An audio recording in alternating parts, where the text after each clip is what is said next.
very good evening. You're watching Rajya Sabha TV with me, Tina Jha. This is the news at 6. So let's start with the headlines first. Prime Minister Narendra Modi devotes radio address Mann Ki Baat to clarify farmers' doubts on land acquisition bill. Says his government is open to changes in the bill. Jammu and Kashmir Assembly passes resolution to condemn twin attacks in the state. Chief Minister Mufti Mohammad Saeed tells Pakistan to rein in terrorists. Finance Minister Arun Jaitley hopes PSUs will follow the RBI in cutting rates, insists no disconnect with the RBI on regulating money markets. Fire breaks out in AC plant on Parliament premises. No one injured as 10 fire tenders controlled the blaze after 30 minutes. And 2 days ahead of talks between fishermen's associations in Chennai, Sri Lankan Navy arrests 54 Indian fishermen in its northern area. And the big story of the day, Prime Minister Narendra Modi took the opposition's campaign against the land bill head-on in his Mann Ki Baat address today. He told them lies were being spread over the measure for political reasons in order to create confusion. He also maintained that the government is willing to consider any changes in the land bill that would be beneficial for the farmers. Here's more. मेरे प्यारे किसान भाइयों और बहनों, Prime Minister Narendra Modi today reached out to farmers across the country. His 35-minute radio address focused on the government's land acquisition bill that he said was not anti-farmer. हमारा इरादा यही है कि किसानों का भला हो, किसानों के संतानों का भी भला हो, गांव का भी भला हो, और इसलिए कानून में अगर कोई कमियां हैं तो दूर करनी चाहिए. तो हमारा एक प्रामाणिक प्रयास कमियों को दूर करना है. Modi also insisted that the opposition parties were misleading the farmers by spreading rumors and false propaganda. मैं हैरान हूं कि कैसे कैसे भ्रम फैलाए गए हैं. अच्छा हुआ आपने छोटे छोटे सवाल मुझे पूछे हैं. मैं कोशिश करूंगा कि सत्य आप तक पहुंचाऊं. आप जानते हैं भूमि अधिग्रहण का कानून 120 साल पहले आया था. देश आजाद होने के बाद भी 60-65 साल वही कानून चला, और जो लोग आज किसानों के हमदर्द बनकर के आंदोलन चला रहे हैं, उन्होंने भी इसी कानून के तहत देश को चलाया, राज किया, और किसानों का जो होना था हुआ. The Prime Minister said for any planned project, the government will only acquire the land that was needed, and that too only as a last resort. He said his government still remained open to changes in the bill. जिसकी मालिकी सरकार की है और जो गांव की भलाई के लिए है, गांव के किसानों की भलाई के लिए है, जो किसानों के भावी पीढ़ी की भलाई के लिए है, जो गांव के गरीबों की भलाई के लिए है, जो गांव के किसान को बिजली पानी मुहैया कराने के लिए, उनके लिए इस भूमि अधिग्रहण बिल में कमियां थी. उस कमियों को दूर करने का हमारा एक प्रामाणिक प्रयास है. और फिर भी मैंने पार्लियामेंट में कहा था कि अभी भी किसी को लगता है कोई कमी है तो हम इसको सुधार करने के लिए तैयार हैं. He added that under the previous government's law, the farmers received no more compensation than under the old law enacted 120 years ago. He said his government had fixed this. The Prime Minister assured farmers that they will be fully compensated for their recent crop losses that are being assessed. Bureau Report, Rajya Sabha TV. In fact, let's listen into all the reactions coming in from various political parties and also the farmers community. प्रधानमंत्री जी की मन की बात ऐसा लग रहा था एक जरिया है धन पशुओं का. जो धन्ना सेठ हैं, पूंजीपति हैं, वो किसानों से कह रहे थे प्रधानमंत्री जी के जरिए कि अब आपकी जमीन का अधिग्रहण एकड़ों में नहीं किलोमीटरों में होगा. अगर प्रधानमंत्री जी किसानों के प्रति संवेदनशील हैं तो उनको 2013 के कानून को सुदृढ़ करना चाहिए, मजबूत करना चाहिए, ना कि कमजोर करना चाहिए. मन की बात आज झूठी बात और पूंजीपतियों का साथ साबित हुई. ओलावृष्टि और बेमौसमी बरसात से ग्रस्त किसान वर्ग आज उनका प्रवचन सुनने के बाद इस नतीजे पर पहुंचा है कि मोदी और मौसम दोनों ने मिलकर किसान को मारा है. प्रधानमंत्री जी के मन में हो सकता है, किसानों के प्रति प्रेम हो, लेकिन किसानों की ज़मीन को लेने का एक बिल जो कानून बन रहा है वो अध्यादेश के जरिए लाया जा रहा है, तो वो चोर दरवाजे से क्यों लाया जा रहा है? संशय तो यहाँ से पैदा हुआ ना। जो भी किसानों के हित में बिल बनेगा, नियम बनेगा, वो किसानों के हित में होगा। किसानों को डायरेक्ट फायदा मिलने वाला है।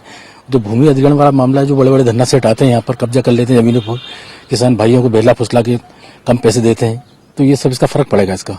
मोदी जी मन की बात कहते हैं परंतु पूरी कोई नहीं करते। जमींदार घाटे में ही चल रहा है। इनकी भूमि कम होती जा रही है। पिछले आंकड़े देखते हुए और वस्तुओं के रेट ज्यादा बढ़ते हैं, परंतु फसल का क्रॉप का रेट उसकी रेसों के अनुसार कम बढ़ता है, जिससे जमींदार घाटे में चल रहे हैं। कुछ प्राकृतिक के ओले बरसात, इस वजह से जमींदारों को कोई प्रॉफिट नहीं है। मन की बात में कोई बात नहीं है जी, कोई सच्चाई नहीं है, इसमें कोई सच्चाई नहीं है। मन की बात लागू करनी है, अगर जमींदारों को दे दे रहा, स्वामीनाथन आयोग की रिपोर्ट है, उसको लागू करो। पिछले दिनों में बहुत खाद की कमी रही है, कोई रेट नहीं मिला जमींदार को। मन की बात से क्या होता है जी, बात से कुछ नहीं होता। क्या आवश्यकता पड़ी जो 2013-14 के नई कानून लेकर के आई यूपीए सरकार, उसमें संशोधन करने की और नई कानून लेके आने की? संशोधन करनी थी तो उसमें जो खामियां हैं उनके लिए कुछ पॉइंट है, इसको ही संशोधन किया जाना था, न कि कोई नया भूमि अधिग्रहण बिल लाई जानी चाहिए। So in fact, despite the Prime Minister's assurance that the bill is not anti-farmer, lot of criticism there to his Mann Ki Baat. Moving on now in the bulletin, after 2 successive terror attacks in the state, the Jammu and Kashmir Assembly today passed a resolution condemning the twin terror attacks. Chief Minister Mufti Mohammed Saeed termed it a conspiracy to derail the peace process in the state. He also called on Pakistan to control terrorism at the earliest. अगर वो चाहते हैं piece, reconciliation, Pakistan के जो वहां के है prime minister, वहां का जो एस्टेब्लिशमेंट है, उनको कंट्रोल करना चाहिए, तभी गाड़ी आगे चलेगी, तभी देश की आगे बढ़ेगी। तो इसलिए मैं कहना चाहता हूं, हम भी बहुत सीरियस हैं। Jammu and Kashmir Chief Minister Mufti Mohammed Saeed condemning the twin terror attacks in the state, while urging neighbouring Pakistan to take effective steps to tackle terrorism. Mufti said the attacks in Samba and Kathua were an attempt to derail the peace process in the state. ये जो हमला हुआ, ये मैं कहता हूं कि इस पर पूरी नंदा कंडेम करना चाहिए। हाउस की तरफ से एक प्रस्ताव, एक रेजोल्यूशन आना चाहिए। Mufti's response came after the opposition parties created an uproar in the assembly demanding adjournment of the question hour. The National Conference, led by Omar Abdullah, staged a walkout from the House. All told, 9 people have died in 2 days, and it is a serious matter, and the House must discuss, and the House must know what are the reasons, what are the elements who are involved, what are the measures that are being taken to ensure that this does not reoccur, and who are the people who are to be blamed. Jammu and Kashmir saw 2 back-to-back terror attacks in the last 2 days. On Saturday, 2 militants opened fire at an army camp in the Samba district, while on Friday, a group of militants attacked a police station in Kathua district. It's the biggest terror attack in the state since the new PDP-BJP coalition government took charge. Bureau Report, Rajya Sabha TV. We'll slip into a very short break here. Some more national and all the international news when we return. Don't go anywhere.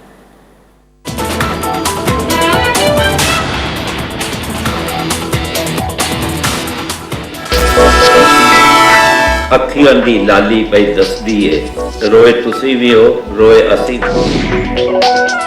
Delhi आया, कोई नौकरी वोकरी नहीं, कोई काम नहीं था, जेब में पैसा एक नहीं। रौ में है रक्स उमर, देखिए कहाँ थमे, मेरे हाथ में ना लगाम है ना मेरे पैर हैं रकाब के अंदर, कहाँ रुकेगी कुछ मालूम नहीं। बेबाक बात, सीधी मुलाकात खुशवंत सिंह के साथ। देखिए उनकी नजर उनका शहर, सिर्फ राज्यसभा टीवी पर। आजादी के बाद कैसे बदला परिवेश, कैसे बनी संसद, कैसे उठा देश।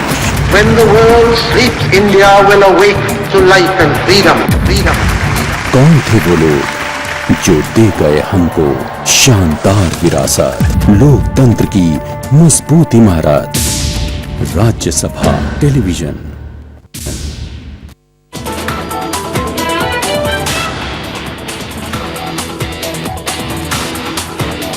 Welcome back. You're watching News at 6 on Rajya Sabha TV. Now, the Sri Lankan Navy today arrested 54 Indian fishermen for allegedly poaching in the island's waters off the coast of Kanken Santurai and Talai Manar in the northern province. The arrest came just 2 days ahead of the announcement of dates for direct fisher community talks between India and Sri Lanka. The Sri Lankan Navy said 21 fishermen were arrested and 5 boats were seized at Kanken Santurai, while the rest of them were on 5 other boats at Talai Manar last night. Sri Lanka released some 86 Indian fishermen last week as a goodwill gesture towards the visit of Prime Minister Narendra Modi. And Finance Minister Arun Jaitley scorched talk of differences between the government and the RBI over regulating the money market. Jaitley was addressing the RBI board on his proposals in the budget for 2015-16. He also maintained that the government often takes the opinion and suggestions of the RBI. Finance Minister Arun Jaitley on Sunday insisted that there was no disconnect between the RBI and the government, while hoping that banks will follow the central bank in reducing interest rates. Jaitley said regular interactions do take place with the RBI and the government often takes its opinions and suggestions. All issues which concern both our institutions are regularly discussed. We have complete free and frank discussions, and therefore there is no question of any disconnect, that's the word you used, between the bank and the government. I have repeatedly clarified that. On future interest rate cuts, RBI Governor Raghuram Rajan said it would depend on the pattern of inflation. He also said the central bank will carefully watch the impact on unseasonal rains and hailstorm on the price situation. He also backed a government plan to hand over public debt management to a new agency as the two sides played down reports of friction over the biggest regulatory shake-up in the generation. A public debt management agency as a professional organization independent of the central bank, independent of the government, is something that is desirable because it puts some discipline on the government debt process and also frees regulation of the need to create some sort of financial repression. I think as a concept and enabling that concept, it's a very worthwhile move. Reports had quoted Finance Ministry sources saying that officials at the Reserve Bank of India has reservations about all proposed changes. Rajan also answered questions on the fiscal deficit situation. He said the government had taken a number of steps and much would depend on the external and internal environment, especially the disinvestment program that's dependent on the markets. Bureau Report, Rajya Sabha TV.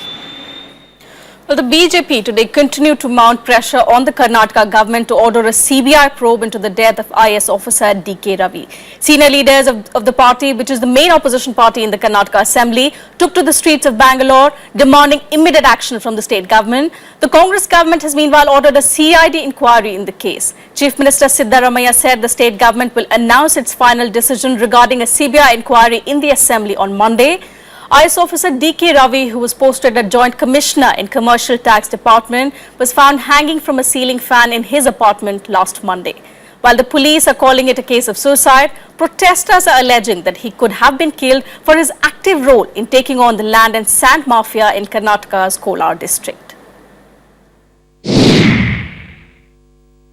are here to insist the state government to hand over D.K. Ravi's death to CBI probe instead of CID inquiry immediately. We don't want Chief Minister to reveal the COD report on the floor of the House tomorrow. This will not have any result except trying to deviate the route of the inquiry. Unless and until State Government Chief Minister announced CBI investigation, we will not stop the agitation. We will continue the agitation unless and until State Government announces CBI investigation. We will continue our agitation in Assembly also, in public also. A major fire broke out in the AC plant of Parliament complex at around 2 p.m. today. There were no reports of any of the injuries in the fire that was brought under control by nearly 10 fire tenders. A huge cloud of smoke was seen billowing out of the complex in the high security area for nearly an hour. The fire department officials said the blaze apparently started from the AC plant on the premises. हमारे साथ हैं AK Sharma ji, director Delhi fire services. Sharma ji, ये जानना चाहेंगे आग कैसे लगी, कब लगी और किस तरह से इस पूरे आग बुझाने का जो अभियान है इसको आपने अंजाम दिया? देखिए, ये जो फायर थी पार्लियामेंट हाउस के बाहर थी एक्चुअली, और AC प्लांट रूम में आग थी। 2:21 पे हमारे फायर कंट्रोल रूम को ये फायर का इंफॉर्मेशन दिया गया था। इसमें तकरीबन 10 से 11 fire engine including specialised vehicle, hydraulic platforms को रिस्पॉन्ड किया गया था, और 2:40 पे इसको हमने फायर को अंडर कंट्रोल डिक्लेयर कर दिया था, और 2:50 पे इसके स्टॉप मैसेज भी दे दिया था।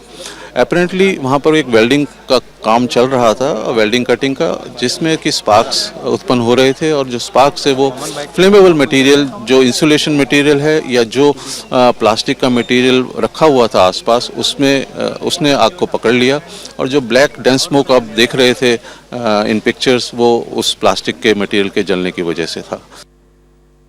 And for some more news and updates from across the country, let's take you nationwide. Militants of the ZUF group attacked an army patrolling unit in Manipur late on Saturday, critically injuring 4 personnel. The incident took place at Khulen village in Tamenglong district of Manipur. The injured are being treated at the army hospital in Limakkol. 2 churches, one in Navi Mumbai and the other in Jabalpur, have come under attack by miscreants in less than 24 hours. Unidentified men hurled stones inside the church and damaged the glass enclosure of the statue of St. George at the church in Navi Mumbai on Saturday. State Chief Minister Devendra Fadnavis said 3 miscreants were identified and action will be taken against them. Other political leaders also condemned the attack. The Jammu and Kashmir government today unveiled a 46,000 crore budget packed with a slew of schemes for farmers, traders, women and employees. The new government also stamped out plan and non-plan classification. The first budget presented by the PDP-BJP alliance government projects a resource gap of 4,336 crore rupees that it plans to finance with grants to state under the 14th Finance Commission grants. Well, another short break here on the bulletin. All the international updates lined up when we return.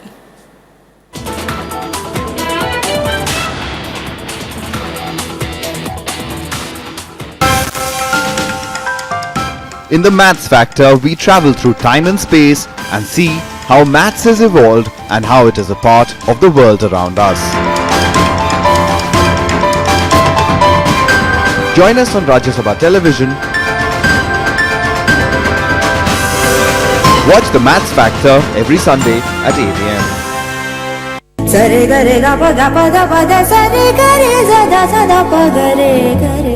चूड़ियां रंग है सुहाग का, खुशी का, संपन्नता का।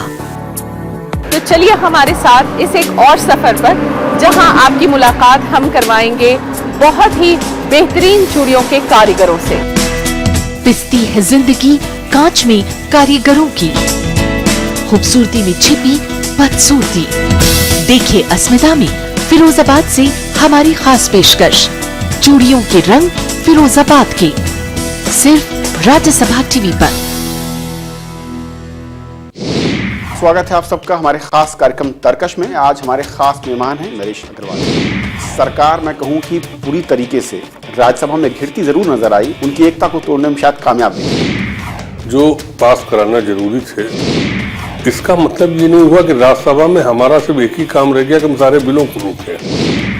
तमाम विपक्षी दल अब सरकार के खिलाफ लामबंद हैं और कांग्रेस की अगुवाई में आगे बढ़ रहे हैं। कांग्रेस से सोचे हम उनके पिछलग्गू हैं। कहीं न कहीं जरूर एक पोलराइजेशन की कोशिश होती दिखी है।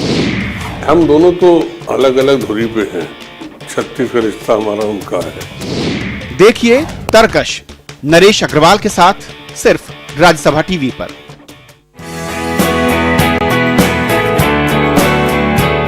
हमने जब शुरू किया यहाँ पे तो लोग कहते थे हमसे कि सिखाने चले हैं, एक्टिंग सिखाने चले हैं। एक्टिंग को सिखाने की चीज है, तो इनबॉर्न होता है actor.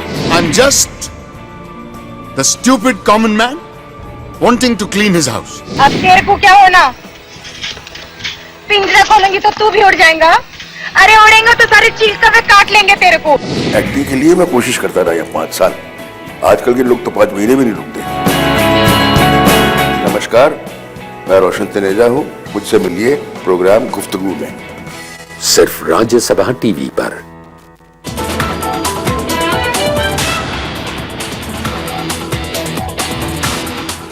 Welcome back after the break. You're watching News at 6 on Rajya Sabha TV.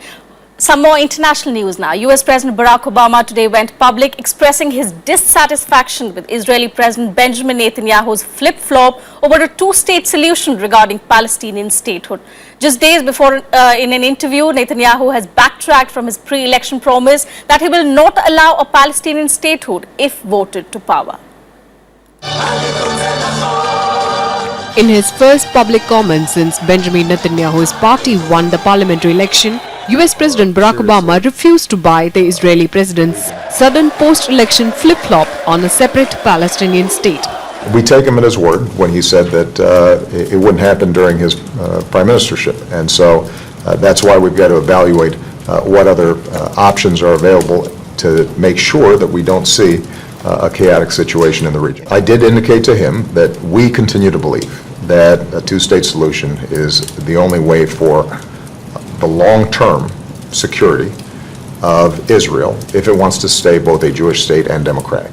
In an interview with Huffington Post, Obama also rebuked Netanyahu over his remarks about Arab Israelis voting, making clear that the deep rift in the relations between Israel and the United States is not ending anytime soon. We indicated that kind of rhetoric was contrary to what is the best of Israel's traditions.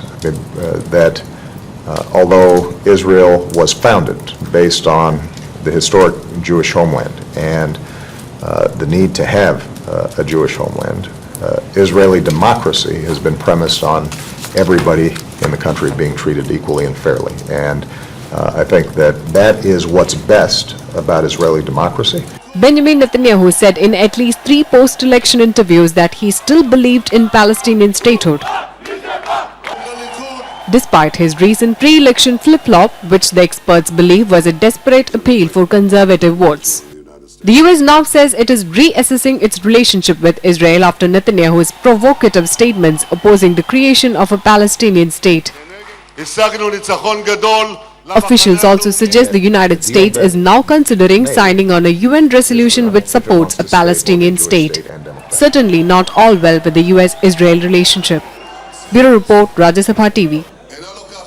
The US Defense Department is investigating an online threat allegedly made by the Islamic State to about 100 of its military personnel. The threat was posted on a website with names, photographs and home addresses of 100 American service members. The Islamic State claimed that they were involved in the US airstrike campaign against the ISIS in Iraq and Syria. A list of names and addresses was posted on a website linked to the group alongside a call for them to be killed. Pentagon officials said the validity of the information has not been ascertained. The group that called itself the Islamic State Hacking Division said it obtained the information by hacking servers and databases, but US officials said most of the data was in the public domain. And for all the other international news and stories, here's the Global Buzz. A UK court has directed Pakistan to pay £150,000 to India as legal fees in the 67-year-old Hyderabad funds case involving the Nizam's money. The judge ordered the Pakistan High Commissioner to pay legal costs incurred by other respondents in the case relating to the Hyderabad's funds that's currently valued at £35 million. A third gunman involved in an attack on Tunisia's Bardo Museum is on the run. Tunisia's president said in a live TV interview today. The president said his country was at war with extremists who killed 21 people in the museum assault. The Interior Ministry released security camera footage of the assault on Saturday, showing 2 armed men walking through a museum hall and briefly encountering a third person with a backpack. The death toll from Friday's suicide bombings of 2 mosques in Yemen's capital Sana'a rose to 137 on Saturday, while the cleanup of Hashosh Mosque is almost completed. Some debris and dried blood was still visible at the mosque on Saturday, while a burnt-out car remained parked outside. 7 siblings from an Orthodox Jewish family were killed early Saturday when a fire tore through their Brooklyn home after they had gone to bed. Authorities believe the fire was caused by a malfunctioning hot plate left on for Sabbath.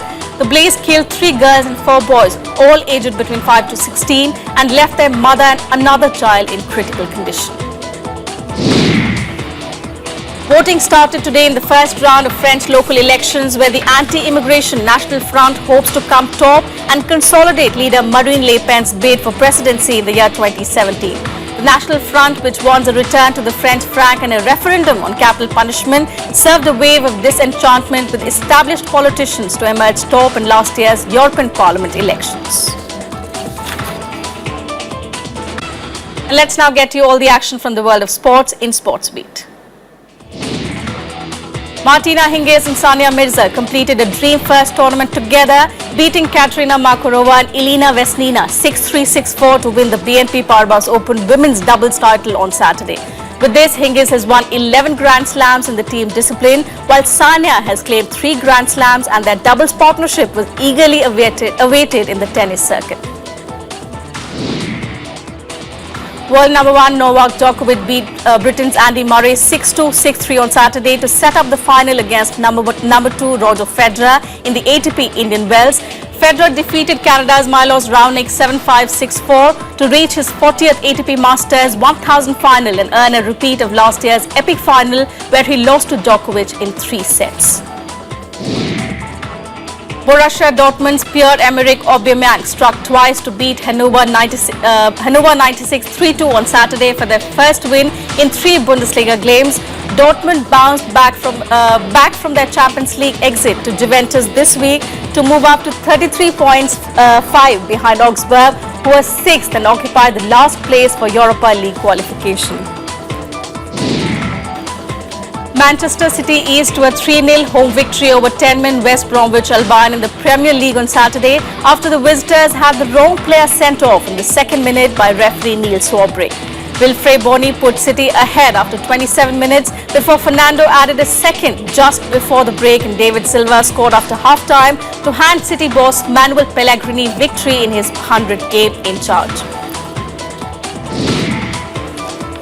Former 400 meters world champion Amantle Moncho was banned for 2 years for doping after testing positive at last year's Commonwealth Games. The 31-year-old from Botswana tested positive for the stimulant methylxanthine after the 400 meters final in Glasgow, where she finished 4th. Well, that's all we have for you in this bulletin. Thanks for watching.